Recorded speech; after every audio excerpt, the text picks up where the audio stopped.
സർവശക്തനായ ദൈവത്തിൻ്റെ അതിപരിശുദ്ധ നാമം അതിയായി മഹത്വപ്പെടുമാറാകട്ടെ. കർത്താവിൽ പ്രിയരെ, വീണ്ടും ജീസസ് വോയിസ് മെസ്സേജ് എന്ന പ്രഭാത ദൈവവചന ധ്യാന ശുശ്രൂഷയിലേക്ക് നിങ്ങൾക്കേവർക്കും സ്വാഗതം. അല്പസമയ ധ്യാനത്തിന് ഒരു വചനം പ്രാർത്ഥനയോടെ നമുക്ക് വായിച്ച് ധ്യാനിക്കാം. അതിനായി തിരഞ്ഞെടുത്തിരിക്കുന്ന തിരുവചന വേദഭാഗം സദൃശവാക്യങ്ങൾ 11-ാം അധ്യായം 20-ാം വാക്യം. സദൃശവാക്യങ്ങൾ 11-20. വക്രബുദ്ധികൾ യഹോവയ്ക്ക് വെറുപ്പ്, നിഷ്കളങ്ക മാർഗികളോ ദൈവത്തിന് പ്രസാദം. കർത്താവിൽ പ്രിയരെ, നാം വായിച്ചു കേട്ട ശലോമോൻ രാജാവ് എഴുതിയ സദൃശവാക്യങ്ങൾ 11-20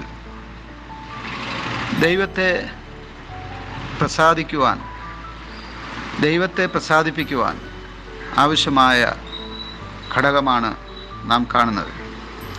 ഇക്കഴിഞ്ഞ ചില ദിവസങ്ങളായി നാം ദൈവത്തെ എങ്ങനെ പ്രസാദിപ്പിക്കാം എന്ന ചോദ്യത്തിന് ഓരോ ദിവസവും ഓരോ ഉത്തരം കണ്ടെത്തുകയായിരുന്നു. ഇന്ന് വളരെ പ്രധാനമായ ചില പോയിന്റുകളാണ് പരിശുദ്ധാത്മാവ് ദൈവത്തെ പ്രസാദിപ്പിക്കുവാൻ ആവശ്യമായിരിക്കുന്ന ഘടകങ്ങളായി നമുക്ക് വെളിപ്പെടുത്തുന്നത്. നാം വായിച്ചു കേട്ട സദൃശവാക്യം 11-20 ദൈവത്തെ പ്രസാദിപ്പിക്കുവാൻ ആർക്ക് കഴിയുമെന്ന ചോദ്യത്തിൻ്റെ ഒരു ഉത്തരം കാണുകയാണ്. നിഷ്കളങ്ക മാർഗികൾ അഥവാ നിഷ്കളങ്ക മാർഗത്തിൽ സഞ്ചരിക്കുന്നവർ അവർ ദൈവത്തിൻ്റെ പ്രസാദം നേടും എന്നുള്ളതാണ്. അഥവാ അവർക്ക് ദൈവത്തെ പ്രസാദിപ്പിക്കുവാൻ സാധിക്കുമെന്നുള്ളതാണ്. മറിച്ചൊരു കാര്യം കൂടെ ഈ വാക്യത്തിൽ നാം കാണുന്നുണ്ട്. വക്രബുദ്ധികളായി നടക്കുന്നവർ യഹോവയ്ക്ക് വെറുപ്പാണ്. ദൈവം അവരിൽ പ്രസാദിക്കുന്നില്ല എന്നർത്ഥം. വക്രബുദ്ധികൾ എന്ന് പറഞ്ഞാൽ നമുക്കറിയാം, തെറ്റായ മാർഗത്തിൽ സഞ്ചരിക്കുന്നവരെ, ദുർമാർഗികളായി നടക്കുന്നവരെ, ദുർനടപ്പുകാരായി നടക്കുന്നവരെ, പാപ വഴിയിൽ ജീവിക്കുന്നവരെ വക്രബുദ്ധികൾ എന്ന് പറയപ്പെടുന്നു. ഇങ്ങനെ പാപ വഴിയിൽ ജീവിക്കുമ്പോൾ അഥവാ വക്രബുദ്ധികളായി ജീവിക്കുമ്പോൾ ദൈവം അവരെ വെറുക്കുന്നു. അതുപോലെ തന്നെ നാം ഈ ലോകത്തിൽ ജീവിക്കുമ്പോൾ നിഷ്കളങ്കരായി കർത്താവിൻ്റെ സന്നിധിയിൽ ജീവിക്കുമ്പോൾ അത് ദൈവത്തിന് പ്രസാദമെന്നാണ് എഴുതിയിരിക്കുന്നത്. നിഷ്കളങ്കമായ ഒരു മനസ്സ് നമുക്ക് അത്യാവശ്യമാണ്. നിഷ്കളങ്കമായ ഒരു ഹൃദയം നമുക്ക് ആവശ്യമാണ്. നമ്മുടെ ജീവിത സാഹചര്യങ്ങളിൽ നിഷ്കളങ്കതയ്ക്ക് വളരെ പ്രാധാന്യമുണ്ട്. മനുഷ്യരുടെ മുന്നിൽ മാത്രമല്ല, ദൈവമെങ്കിലും.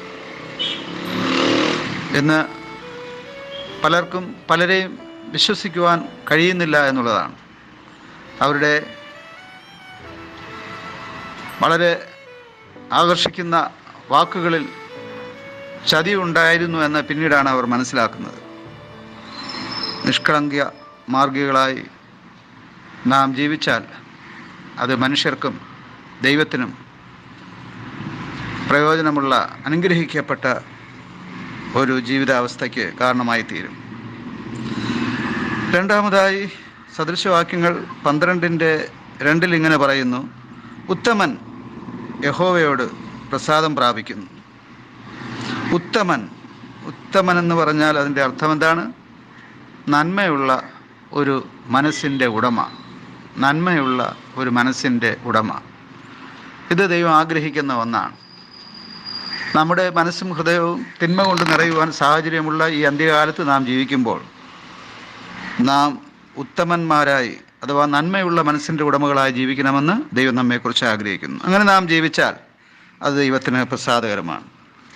അവസാനമായി സദൃശവാക്യങ്ങൾ 12:22 ഇങ്ങനെ നാം വായിക്കുന്നു: വ്യാജമുള്ള അധരങ്ങൾ യഹോവയ്ക്ക് വെറുപ്പ്, സത്യം പ്രവർത്തിക്കുന്നവരോ ദൈവത്തിന് പ്രസാദം.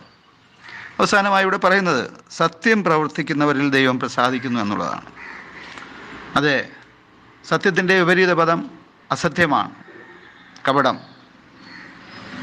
ഇത് ദൈവം വെറുക്കുന്ന ഒന്നാണ്. അതേ പ്രിയമുള്ളവരെ, നാം സത്യസന്ധരായിരിക്കണം എന്ന ദൈവം നമ്മെക്കുറിച്ച് ആഗ്രഹിക്കുന്നു. നമ്മെ ആക്കുന്ന സമസ്ത മേഖലകളിലും നാം സത്യത്തിൻ്റെ സാക്ഷികളായിരിക്കണം.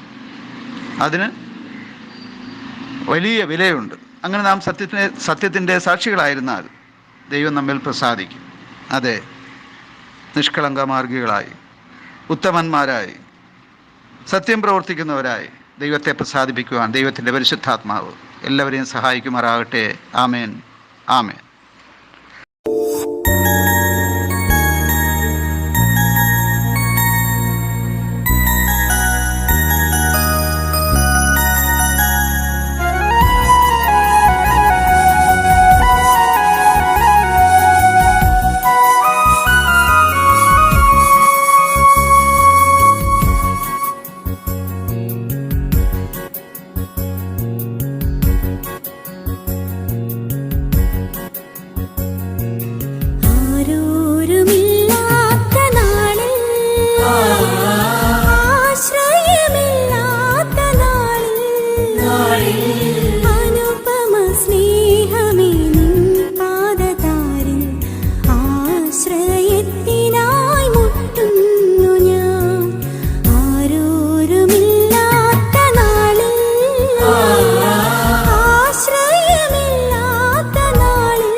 സ്നേഹം